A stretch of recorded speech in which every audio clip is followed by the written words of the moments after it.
Oi pessoal, aqui é o professor Herbst e nessa semana nós vamos aprender sobre os brasileiros no censo do IBGE.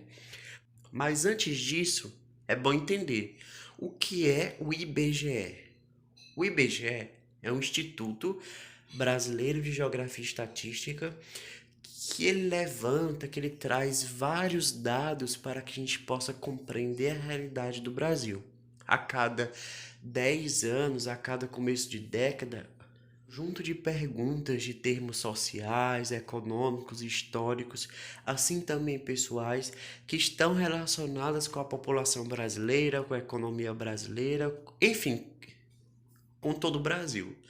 Mas é a partir desses dados que nós vamos compreender como que o país está, como que a população está, quanto é que a maioria ganha em termos de salário, como que as pessoas se enxergam, qual é a cor que elas dizem que fazem parte, quais são as religiões predominantes, quando foi que o Brasil cresceu mais, quando foi que ele cresceu menos, qual é a nossa diversidade econômica, como é a nossa diversidade religiosa, quantos estrangeiros moram no Brasil, quantos brasileiros nasceram, quantos brasileiros morreram, quantas pessoas saíram do estado, foram para outros, quantas pessoas saíram de uma cidade e foram para outra. Ou seja, é super, mas super importante para a gente entender o Brasil no sentido geral.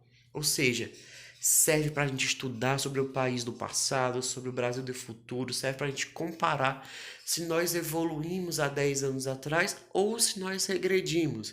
Se hoje nós estamos melhores do que em 2010 ou se estamos piores.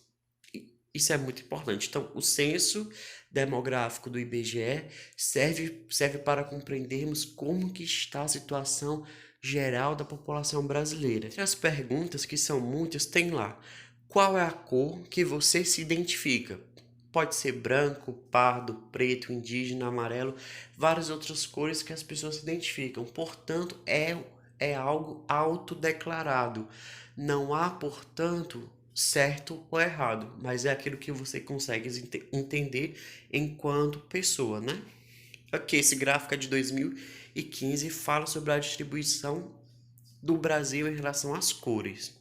Nesse ano, 45,2% disse que era branca, 45,1% disse que era parda.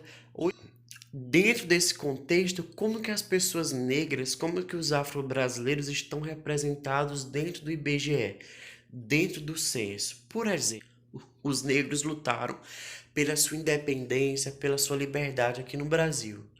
A partir disso, foram formados os primeiros quilombos, que eram comunidades formadas por negros que fugiam da condição de escravidão e se refugiavam sempre em locais muito inóspitos e muito distantes.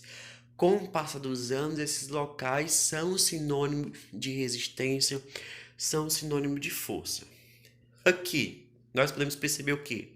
Que 4 estados concentram a maioria dos quilombos. Quais são? O Maranhão, Bahia, o Pará e Minas Gerais. O que isso quer dizer? Que mesmo o processo histórico de escravidão ainda não foi totalmente retirado da nossa história e que é muito importante compreendê-lo para que nós não possamos incorrer nos mesmos erros do passado. Por exemplo, gente, como que essa população negra está hoje? Sempre nós falamos do período colonial, do período da escravatura, mas hoje, como é que essa maioria que é preta e parda está no Brasil? Vários estudos confirmam que boa parte da população negra no Brasil vive em condições piores do que as pessoas que não são negras. O que isso mostra? Mostra que historicamente as marcas da escravidão, as marcas da opressão, da exclusão, da humilhação, da falta de direitos fez com que a grande maioria dos negros no Brasil recebessem menos do que os brancos, tivessem menos escolaridade. Só que isso está mudando. Por quê? Porque existe um movimento mundial de afirmação negro e que é muito importante. Mas nós não podemos retirar o fato de que muitos negros ainda não conseguiram sua total liberdade e ainda não têm os seus direitos totalmente cumpridos. Uma das ações para mudar essa situação é o quê? são as cotas raciais, que fazem com que pessoas negras concorram com pessoas negras a vagas em universidades. Isso vai ajudar, por quê? Porque futuramente vai ter muito mais médicos negros, professores negros, advogados negros, que podem virar a ser presidentes, governadores, prefeitos, enfim. Podem virar pessoas que vão representar sua classe, que vão representar sua cor, que vão representar o país e vão colocar em pauta leis que possam ajudar as pessoas negras. Tenham bons estudos, que vocês possam ficar em casa, cuidem-se.